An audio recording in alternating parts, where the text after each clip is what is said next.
dia i us volia començar preguntant-vos avui, sabem d'on venen els productes que consumim? Sabem quina retribució rep la persona que ha fet aquell producte? Sabem qui s'està beneficiant de la inflació? Sabem si això ho perceben els nostres pagesos i productors? Avui, perquè el proper divendres, dia 12 de maig, es celebra la Festa del Comerç Just i la Banca Ètica a Tarragona. Es farà a la plaça Corsini, es farà de 5 a 9 de la nit. Avui tenim el Xavier Rius, del comitè Òscar Romero, que espero que... El comerç just, què vol dir?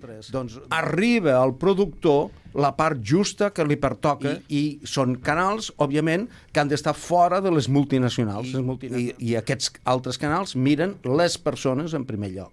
Per tant, són canals alternatius que són minoritaris. Els efectes del comerç tradicional que no només afecten a l'exterior, sinó també ens afecten a nosaltres. I jo crec que el comerç just, una de les seves característiques principals és que valora el producte per l'esforç, el treball i per l'impacte social que té. No prenem la decisió del que consumim, ve tot donat i com que també aquí estem precaritzades anirem a comprar lo més barat, cosa que